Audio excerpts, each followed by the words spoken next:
আসসালামু আলাইকুম ওয়া রাহমাতুল্লাহি ওয়া বারাকাতুহু।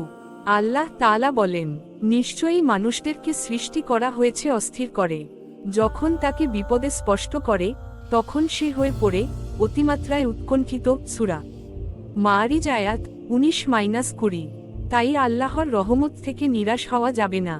সর্ব অবস্থায় আল্লাহকে স্মরণ করতে হবে। আল্লাহর দয়া ও অনুগ্রহের চাদর যেন সবসময় আমাদেরকে আবৃত করে রাখেন।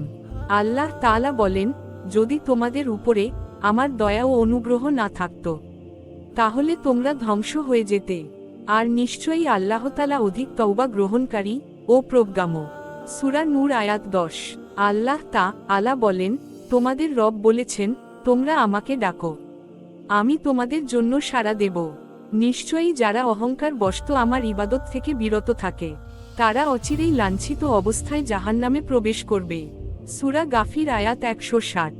জীবনের ইচ্ছা পূরণের অনেক উপায় খুঁজে বেরিয়েছেন।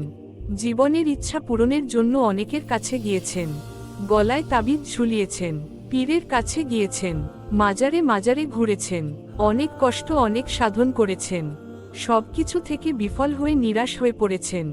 অথচ এটা ভাবেননি যে মহান আল্লাহ তাআলা আমাদের প্রিয় রাসূল সাল্লাল্লাহু আলাইহি সাল্লাম এ ব্যাপারে কি বলেছে। হাদিসে এসেছে যে একদিন আনাস রাদিয়াল্লাহু আনহু রাসূল সাল্লাল্লাহু আলাইহি সাল্লাম এর সাথে বসা ছিল। এমন সময় এক ব্যক্তি এসে নামাজ আদায় করল এবং নিচের দোয়াটি পাঠ করল। দোয়াটি হলো, আমি এই দোয়াটি আপনাদেরকে শিখিয়ে দিচ্ছি এবং আমার ভিডিওতে দিয়ে দিচ্ছি। ইনশাল্লাহ আপনার যদি ঈদের দ্বিতীয় দিনে এই আসরের বা মাগরিবের নামাজের পরে দোয়াটি বিশ্বাসের সাথে আমল করেন, তাহলে অবশ্যই আপনাদের দোয়াটা কবুল হবে ইনশাল্লাহ। দোয়াটি দেখার জন্য এবং কিভাবে আমল করতে হবে এটা দেখার জন্য ভিডিওটি সম্পূর্ণ দেখার অনুরোধ রইল। আল্লাহুম্মা ইন্নী আশু আলুকা বি আন্না লাকাল হামদু লা ইলাহা ইল্লা আনতাল মান্নান বাদিউস সামাওয়াতি ওয়াল আরদ ইয়া জাল জালালি ওয়াল ইকরাম ইয়া হাইয়ু ইয়া কাইয়ুম। আশা করছি মোবাইলের এই দোয়াটি আপনার স্ক্রিনশট নিয়ে নিয়েছেন।